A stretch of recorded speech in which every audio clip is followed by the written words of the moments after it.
Hey guys, welcome to my channel. I'm Shay, your local numerologist. Make sure you guys like, subscribe, share, subscribe to my other channel, Queen Spirit 1126. So we are reading for our soul urge number 2. So our soul urge number, our heart's desire number. It is what your heart craves, your hopes, dreams, and wishes. For soul urge, and also this is determined by the vowels in your name, added up and reduced to a single digit.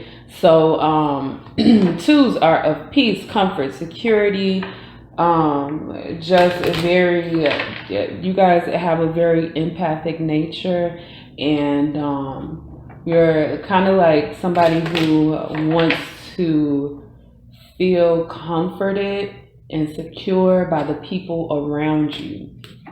All right, so you like to live in this harmony type of state. So let's go ahead and get into it. So we have a 3-card spread. Our hidden desires is the first card. So we have the sun here. Steps to achieve those desires is the second card. And I am using all major arcana. All right, we got the strength card, and then the last, how the desired outcome looks. Okay, so we are going to go ahead and start with our sun card. So for the sun, your hidden desires. Okay, so the things that basically playing off of that peace, comfort, security, you want success. You want to make your way towards success. And it does feel like some kind of like business type of success. It also feels that you guys want to have kind of people to see your point of view. And it's not that your point of view is negative, but you have you would like to create kind of like a harmony around everybody around you. All right, so the issue with that is that it does make you susceptible to people who have ill intentions, right? And we all are, susceptible in some type of way to people who have ill intentions. But for you, it's present in your soul urge number because you kind of want everybody to get along. And even if they don't, you want to create this harmony around you. You want to be successful in not being combative. Like, you guys are probably not very confrontational people. So let's go ahead and get some clarification on the sun card. Okay, so I am getting a family vibe here. The sun card can literally mean like a child, son, whatever. So we have the 7 of Wands and we have the 10 of Cups. Emotional fulfillment, and this is kind of, the 7 of Wands reads as being on top of everything, but it's really like being a winner, right? You guys want to win in life. You want to win in your passions. And then you also want this emotional fulfillment. And I get that a lot of you guys do want a family. Now, that could be whatever that means to you, right?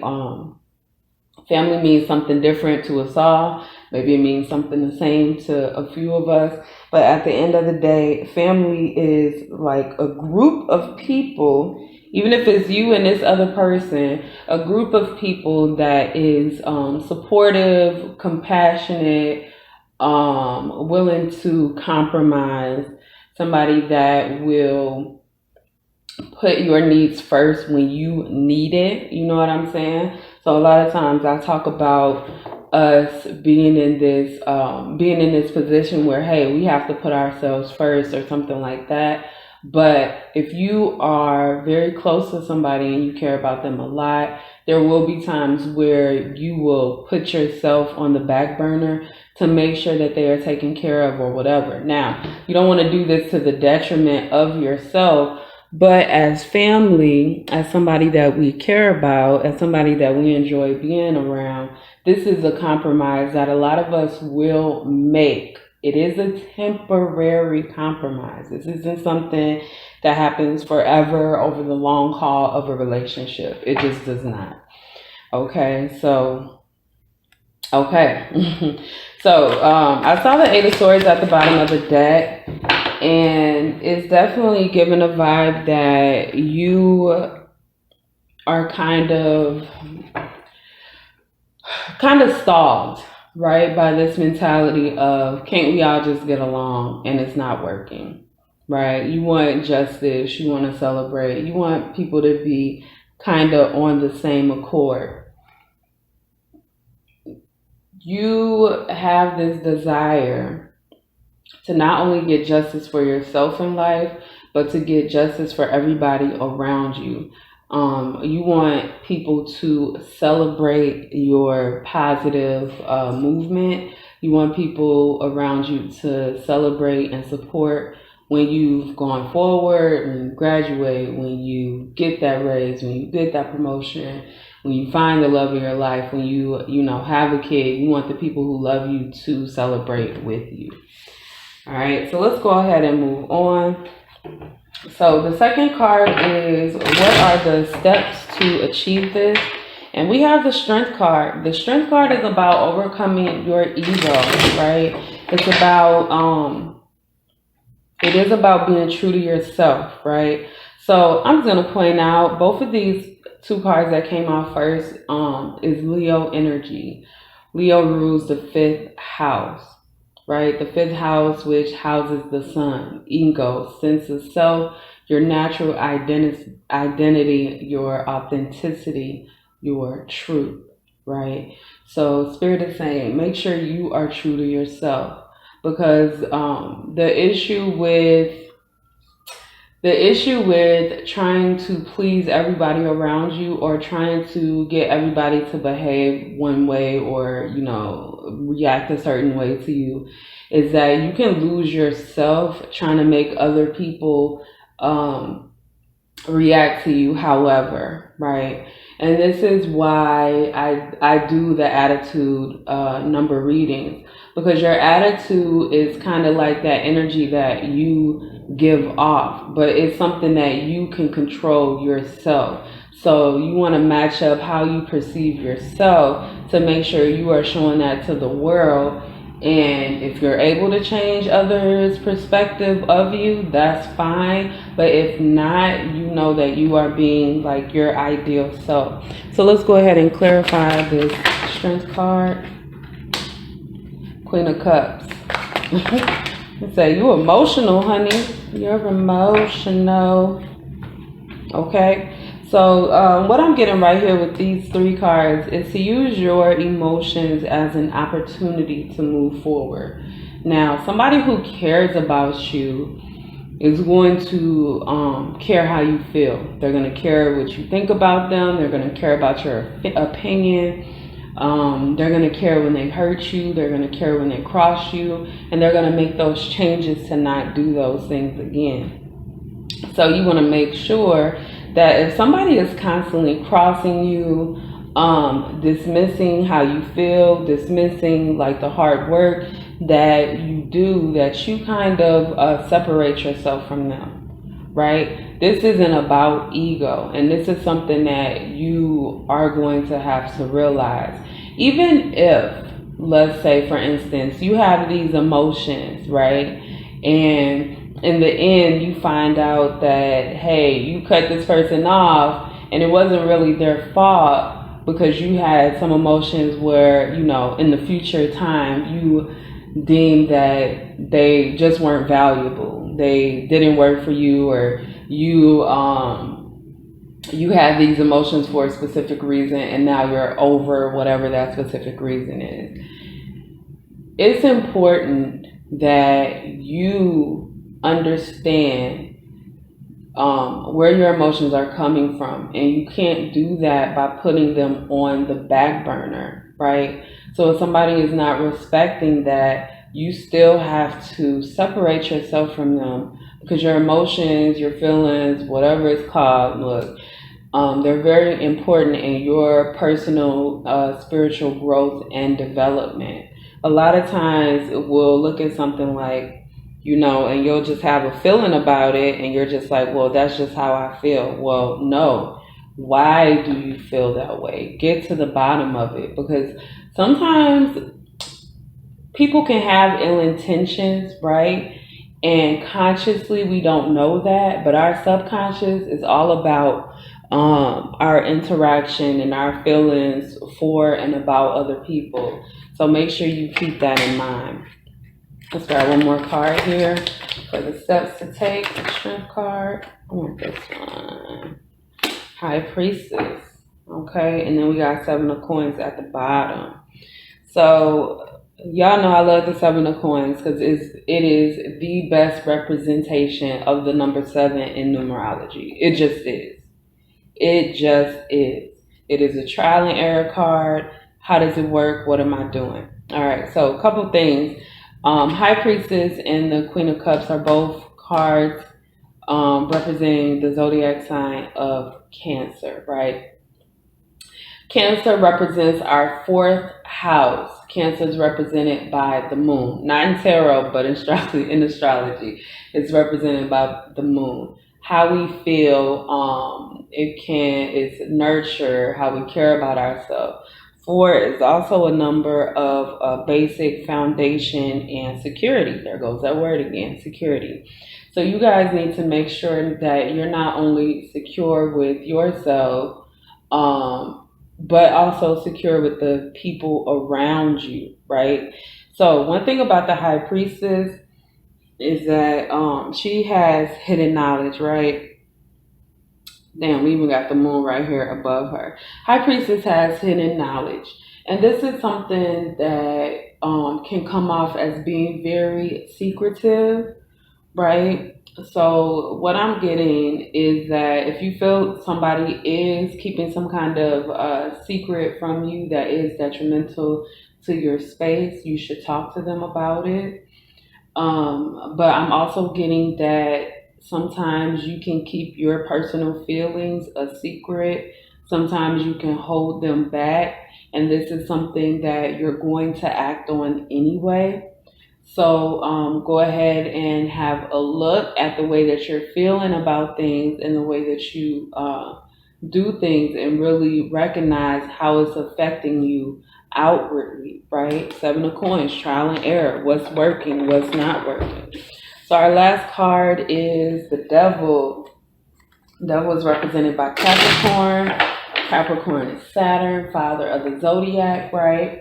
So we have how the desired outcome looks. And we have the Devil upright. So the Devil can represent restrictions, addictions, kind of being chained. You see how the lovers are chained here. So what I'm getting from this card is that the outcome is that you'll have a clear view on what's holding you back, what's kind of developing some kind of negative karma or something like that. Just a clear picture of why you deserve better and why you should be moving on from this situation or this information or whatever the case may be. So let me shuffle a couple more times. All right, can you clarify the Devil, Spirit? Can you clarify the Devil? Clarify the Devil, Spirit.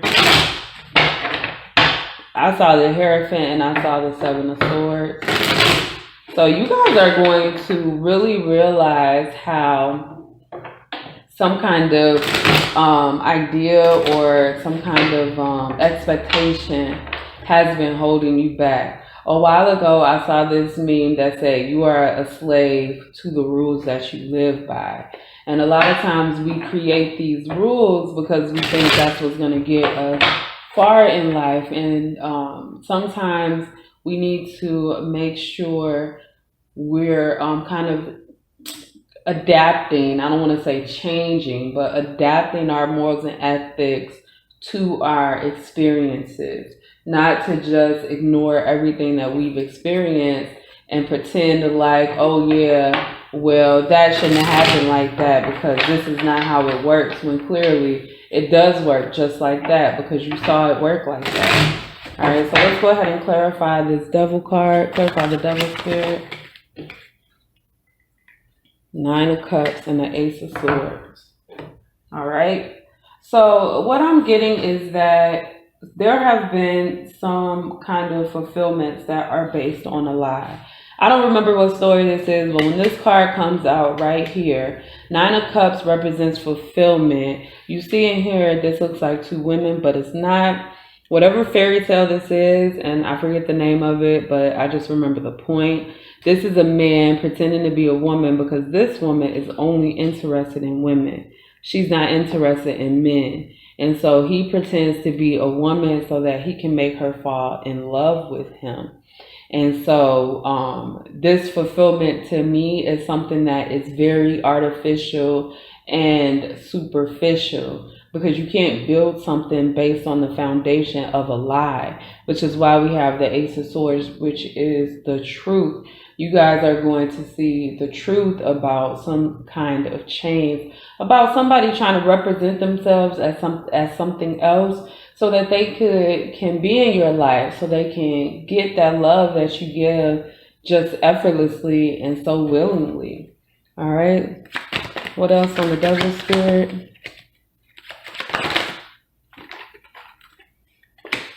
Ace of Wands. So new passions, new motivations. You guys are really moving on. Okay. All right, so we got Six of Cups. 15 does equal 6, so I do feel like that is significant.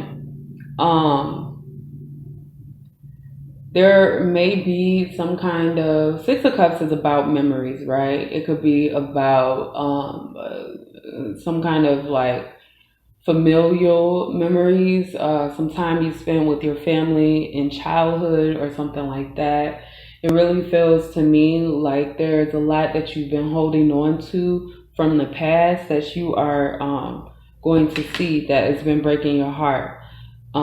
This is something that's going to motivate you to let go. One thing that's very hard is seeing people you love for who they truly are. Seeing that, hey, this person could have done this, but they didn't. You know what I'm saying? Like you'll see in the future that, you know, they have everything they need for somebody else, but they didn't have it for you. They kind of skipped over that. And they still don't have it for you. Even if you needed it today, they still don't have it for you, but they could give it to other people. And that could feel a little bit heartbreaking. But at the same time, you have to realize that people are going to do whatever they want to do. And that has nothing to do with you. So if you find yourself, which I see here, giving more than you receive, you're going to have to learn how to dial your energy back. And that is for you. You have to dial your energy back and realize that, hey, this person doesn't deserve all of this that I'm giving. They just don't deserve it because they don't know how to give it back. And when it comes to energy, it is very reciprocal. So if somebody's not giving you energy back, then they are draining you. There's no other way to it. They are draining you, right? So that is all I have for my Soul Urge Heart's Desire number 2. Make sure you guys like, subscribe, and share, and I will see you guys next time.